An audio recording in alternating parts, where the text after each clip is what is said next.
예,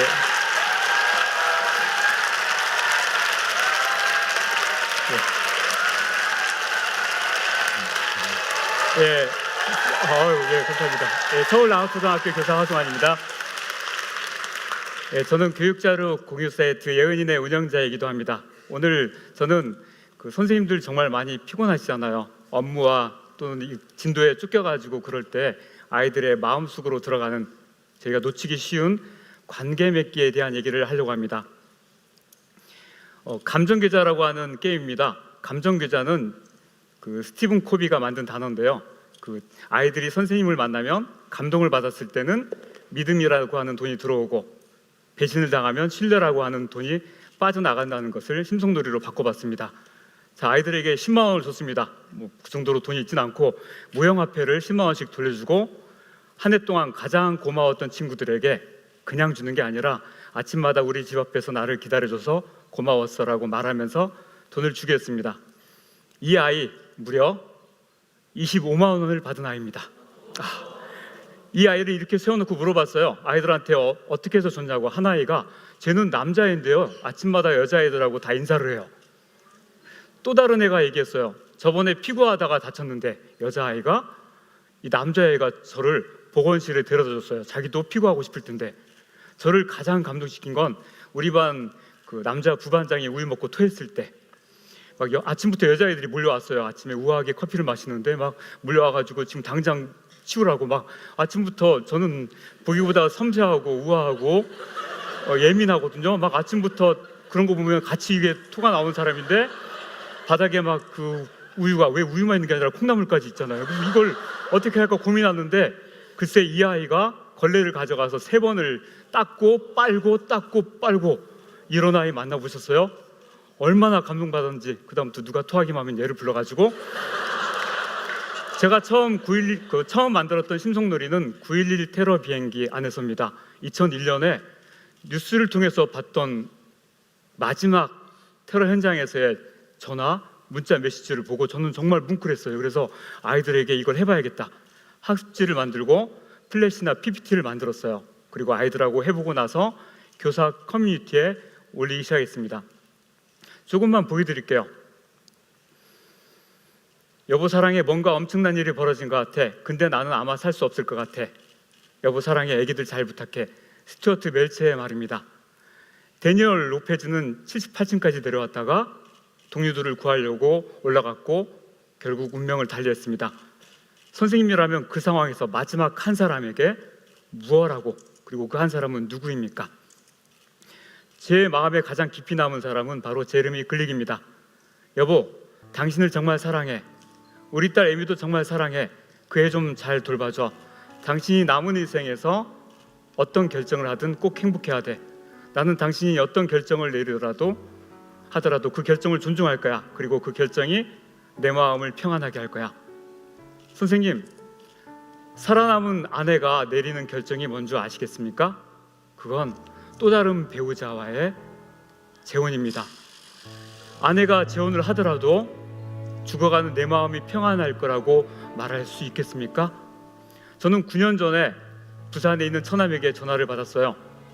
32밖에 되지 않은 아내가 장애미인 줄 알고 입원했는데 장애미 아니라 췌장암 사기였습니다. 며칠 지나지 않고 결국 처남댁은 돌아가셨고, 저희 가족은 교사들은 교환교사라는 제도가 있습니다. 부산으로 내려가서 처남집 100m 거리에 집을 정하고 그 아이들을 돌보면서 3년을 보내게 됐습니다. 처남은 정말 다정다감하고 좋은 아빠였습니다만 엄마가 채우지 못하는 빈 공간은, 그 공백은 어쩔 수 없었습니다. 6년 전에 다시 서울로 돌아왔을 때 제가 근무하는 학교는 교육복지투자학교였습니다. 2명의 아이가 동네 마트를 털어서 경찰서에 끌려가고 새벽 1시에 아파트 입구에서 가출한 우리 반 아이를 찾은 적도 있습니다. 밤 10시, 11시에 밤거리를 헤매고 꿈을 적어내라고 하면 꿈 없음이라고 적어내는 아이들이 4명, 5명씩. 누구보다 사랑받아야 될 제 조카애 같은 아이들이 누구보다 상처 입으면서 애물단지로 천독꾸러기로 살아가는 것을 보면서 심성놀이는 시작됐습니다. 내게 가장 소중한 것, 아이들에게 그 가장 소중한 것이 무엇인지를 물어보는 심성놀이입니다. 애들 그 8개를 쓰라고 하면 뭘 쓸 것 같습니까? 제일 많은 게 가족, 친구, 스마트폰 나옵니다. 그래서 아이들한테 구체적으로 엄마, 아빠, 친구 누구누구 그리고 한 명은 반드시 여러분 이름을 쓰라고 부탁했습니다. 종이에 쓴 누군가와 여러분은 지금부터 배를 타고 여행을 가는 중입니다. 그런데 갑자기 천둥 번개와 함께 칠흑 같은 밤바다에 파도가 치기 시작합니다. 다행히 구명보트가 있어서 여러분은 종이에 쓴 누군가와 피할 수 있었습니다. 그런데 구명보트마저 인원 추가로 가라앉기 시작합니다. 힘들겠지만 힘든 선택을 강요해서 미안하지만 3장의 종이를 내려놓겠습니다. 다시 한번 3장의 종이를 내려놓게 하고 마지막 2장이 남았을 땐 그 2장의 종이를 내 가슴 가장 뜨거운 심장에 포개어놓고 눈을 감겠습니다. 이 2장을 위해 다른 모든 걸 포기할 수 있는지. 자, 우리 반 아이들이 어떤 순서로 내려놨을까요? 마지막 카드가 뭔지 짐작해 가십니까? 우리 반 30명의 아이 중에 21명이 똑같은 대답을 썼어요. 뭘까요? 예, 엄마, 아빠는 결국 한 표. 예, 아빠들은 정말 불쌍해요. 제가 정말 궁금한 건 마지막 카드에 내 이름을 내려놓고 내가 물에 빠져 벌컥벌컥 죽어가면서도 살리고 싶은 것입니다. 선생님, 성공한 삶이란 내가 죽어도 살리고 싶은 사람이 몇 명인가 아닐까요? 많은 재산을 남기는 것보다.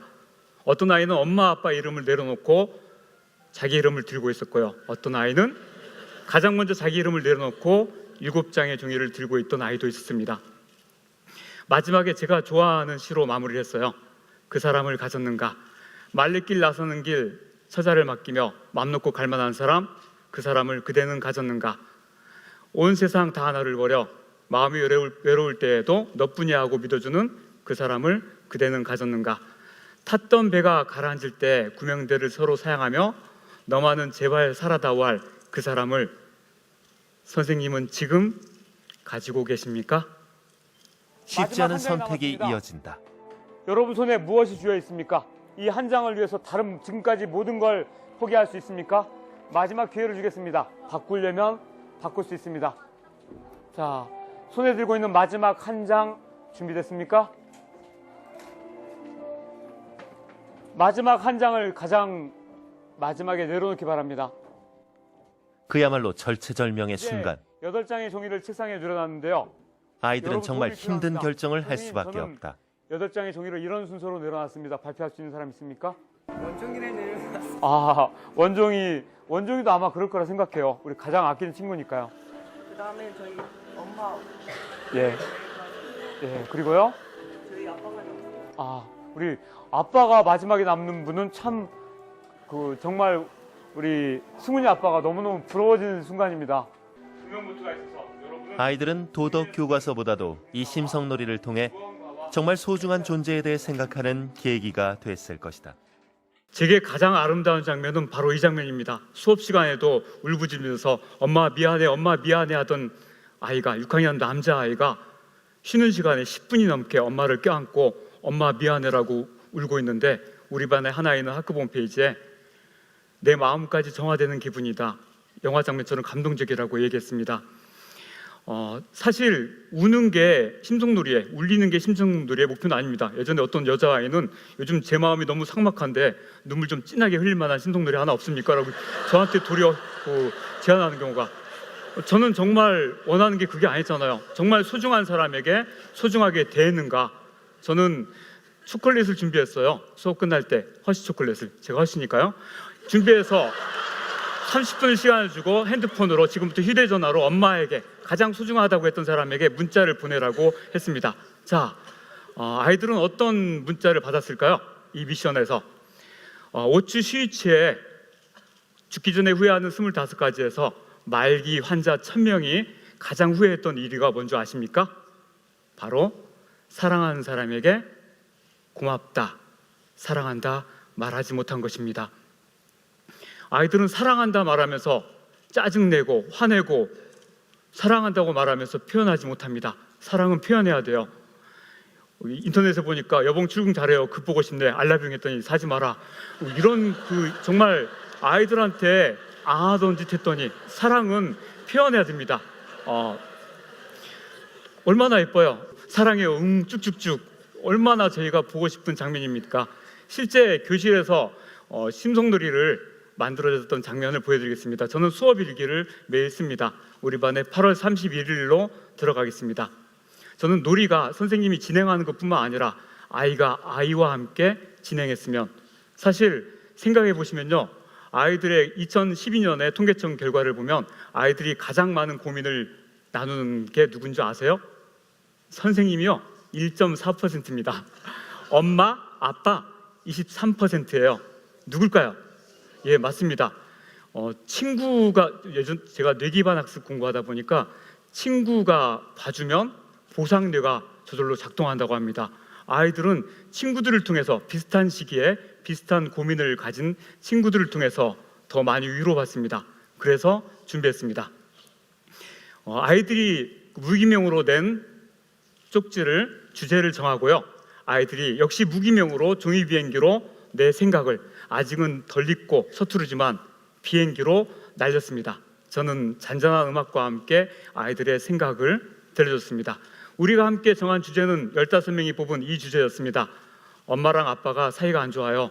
이혼을 하려고 하세요. 저는 같이 살고 싶은데 엄마랑 아빠 중에 너 누구랑 살래? 라고 물어보실 때 너무 힘들어요. 제가 어떻게 해야 할까요? 우리 반 아이들이 종이 비행기로 날려준 답글입니다. 눈물이 나겠지만 참아. 부모님이 싸우실 땐 방에 숨지 말고 나가서 말려. 하지만 넌 나에 비해 행복한 거야. 넌 그래도 엄마 아빠가 있잖아. 아직 이혼하지도 않으셨잖아. 싸움을 말려. 그럼 혹시 이혼을 하고 난 후에도 후회되진 않을 거야. 이혼? 별거 아니야. 참아 넘겨. 그럼 금방 너는 어른이 되어 있을 거야. 엄마 아빠가 이혼하지 않으시길 바랄게.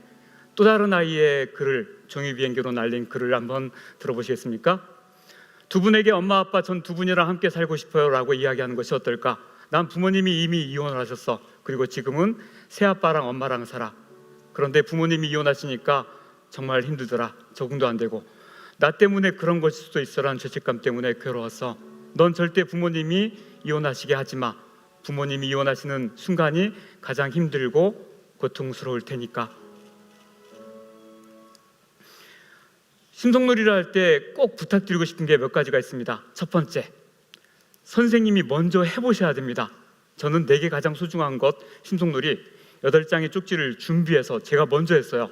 아내에게 줬습니다. 한 장 한 장 넘기고 마지막 이름에 자기 이름이 있지 않아는 아내는 눈물을 주르륵 흘렸습니다. 물론 눈물이라고 줬습니다. 근데 제 딸, 4학년인 제 딸이 막 가서 자기는 몇 번째냐고 막 종이를 받아가더라고요. 막 넘기더니 7번째 이름이 있으니까 감동을 받을 줄 알았는데 짜증을 내는 거예요. 내가 왜 엄마보다 빨리 죽어야 되냐고. 제가 그때 말을 잘못해서요. 지금도 혼나요. 애는 또 나오면 된다고 말을 했다가 선생님, 두 번째, 공감 못하는 아이들에게 관심을 가지셔야 됩니다. 심성놀이를 하다 보면요, 친구가 울 때 손가락질하면서 웃어요. 막 재울어. 보면요, 저 하다가 처음에 할 때는 이게 지금 누가 울으라고 했냐고, 내가 너 때문에 심성놀이 안 해 하고 짜증을 냈지만 생각해 보면요, 거울 뉴런이라고 아세요? 아이들의 뇌에는요, 거울 뉴런이라고 하는 뇌세포가 있어요. 공감받은 아이들이 공감할 줄 알아요. 사랑받은 아이들이 사랑 줄 줄 알아요. 그래서 선생님 교실에서 울지 않는 아이가 있으면 눈여겨보세요. 더 많이 지금 기분은 어떠니? 이제 괜찮아? 이야기를 나눠줄 수 있어요. 세 번째, 함께했던 아이들의 자료는 꼭 모으시기 바랍니다. 아이들의 글, 아이들의 자료. 사실 그 아이들에게 저는 그 빅터 프랭클이라는 사람이 썼던 그 죽음의 수용소에서라는 책에 보면 이 유태인 수용소에 있던 이분이 이런 얘기를 했어요. 고통이라는 감정은 그것을 표현했을 때 그게 글이든 말이든 더 이상 고통이 아니다고. 아이들에게 감정을 표현하고 친구들에게 얘기했을 때, 그리고 끈끈한 유대감으로 반 아이들이 그걸 지지했을 때 아이는 상처를 치유하기 시작합니다. 그대로 참고 넘어갔던 모든 상처는 언젠가는 숙제가 돼서 어른이 됐을 때 다시 한번 아이를 괴롭힐 수 있습니다. 글을 모으고 선생님이 했던 기록을 남기세요. 기록은 모든 기억을 지배합니다. 마지막으로 그 존 쿠퍼는 수업 전문성에서 최고의 반성적인 도구를 동료라고 했습니다. 선생님, 예전에 서울시 교육청에 항의 전화가 왔어요.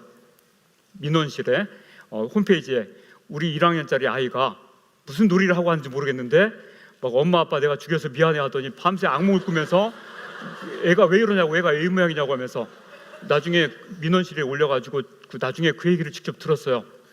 선생님, 저는 지금은 바꿨어요. 어린아이일수록 인지적인 상처를 받거든요. 지금은요, 선생님과의 이야기를 통해서 마지막 장면에 미리 먼저 내렸던 그 착한 분들이 커다란 구조선에 구조돼서 짜잔 하고 구조되면서 스토리텔링을 마치기로, 더 이상 우는 아이는, 상처받는 아이는 없습니다. 이게 동료들과 얘기를 나누면서 얻게 된 지혜입니다. 토닥토닥 심성놀이로도, 마음 흔들기로도, 또 많은 교사 커뮤니티에서는 26가지 심성개발 프로그램 및 더 많은 이야기를 아이들의 마음으로 들어가는 길을 나누고 싶습니다. 다른 모든 걸 잊으셔도 좋습니다. 제가 좋아하는 글입니다. 토드 휘테커의 마음을 얻어라, 그 다음에 가르쳐라. 마음과 마음이 연결되면 수업도 학급 경영도 한층 더 쉬워집니다. 선생님이 아이들의 마음으로 들어가는 또 다른 길에 심성놀이도 준비하면 좋겠다는 욕심을 가져봅니다. 대한민국 선생님 화이팅입니다.